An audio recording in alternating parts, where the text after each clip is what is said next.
All right, so today we're going deep into Spanish agriculture. Ooh, Spain. Yeah, Spain. Interesting. And AI, and maybe a bit of international intrigue too. Okay, I'm intrigued. So think spy That satellites. James Bond stuff. Yeah, exactly. Right. But instead of like tracking enemy movements, they're identifying crops.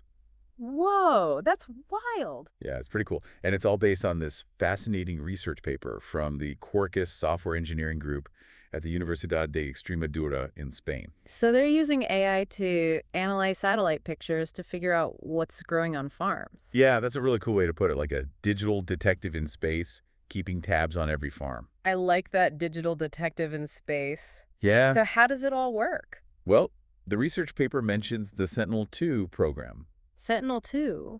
Have you heard of it? I can't say that I have. Okay, so Sentinel-2 is like a bunch of satellites all working together. It's a constellation of satellites. Okay. And they're designed to observe the Earth's surface. Yeah, and the cool thing is they revisit any spot on land every 5 days. So they're taking a ton of images. Yeah, over 70 images per year for any location. Wow, so much data. Yeah, it's a crazy amount. So each picture shows them exactly what's growing. Not exactly, like they can't see the actual plants. Right. But the images give them the data to figure it out. Okay, I see. Yeah, so each pixel in a Sentinel-2 image represents a 10 square meter area on the ground. So they're mapping pixels to land. Exactly, they're connecting the dots in space to areas on the ground. That's really clever. Yeah, it's pretty ingenious. But how do they know what the pixel represents just by looking at it? Like, how do they know if it's corn or tobacco? Well, this is where it gets really interesting. Okay. Sentinel-2 doesn't just take pictures in the colors we see. Oh, really? Yeah, it takes pictures in 13 different wavelengths of light. Wow. Yeah, and each wavelength reveals something different about what's on the ground. So different wavelengths show different things. Exactly, and for this research, they used 12 of those wavelengths. So it's like giving the AI 12 different sets of eyes to see with. That's a great way to put it. It's giving the AI superpowers. Totally, like each crop is wearing a special light suit that only these satellite eyes can see. I love that analogy. Thanks. So how does the AI actually learn to connect those light patterns to specific crops? Well, they use something called ground truth data. Ground truth data. Yeah, think of it like a cheat sheet for the AI. A cheat sheet. Yeah, it's existing data on what crops were actually being grown on each farm. Okay. They basically showed the AI the satellite pictures. Yeah. And then they were like, oh, and by the way, this is corn. This is tobacco. This is rice. So it's learning by example. Exactly. And the more examples it sees, the better it gets at recognizing the patterns. That makes sense. So in this case, they included corn, rice, and tomato in the study. Interesting. But their main focus was tobacco.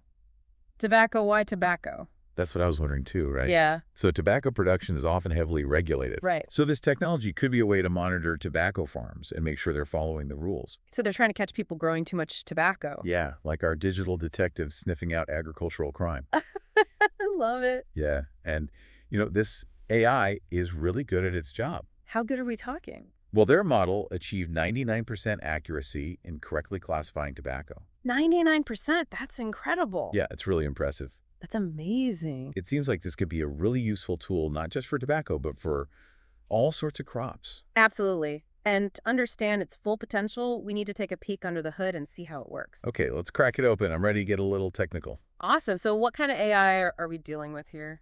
They used a neural network. A neural network. Have you heard of those? Yeah, kind of remind me. Okay, so picture a network of interconnected brain cells. Okay. But instead of brain cells, they're digital nodes. Ah, I see. And each node processes information and passes it along to the next node. So like a chain of digital neurons all working together. Exactly. But how did they create a neural network that can identify crops from space? So this particular neural network had 3 hidden layers. 3 hidden layers? Yeah, and each layer has a specific job designed to analyze the complex patterns in the satellite data. Okay. And they also use something called a ReLU activation function for each node.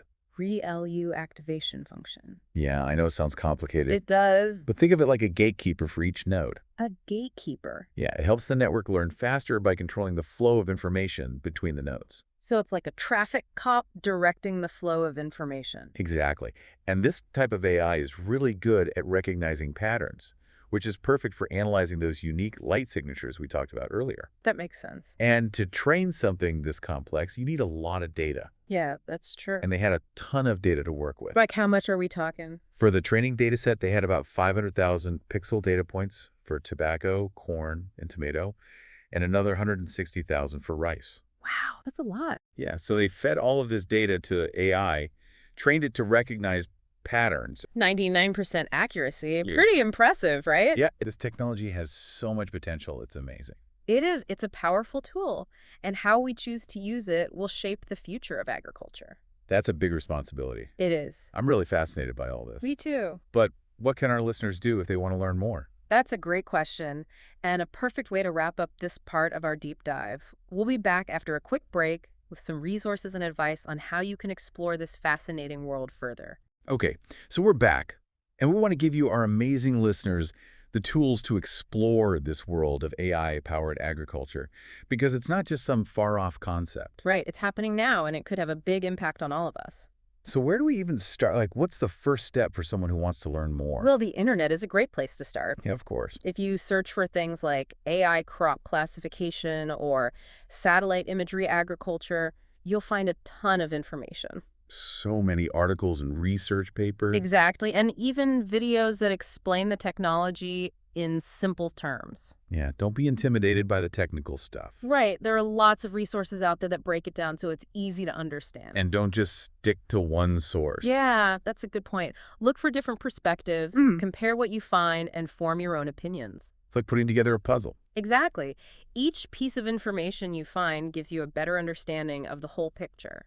And once you've learned something, don't keep it to yourself. Yeah, tell your friends, your family, anyone who will listen. Sharing is caring.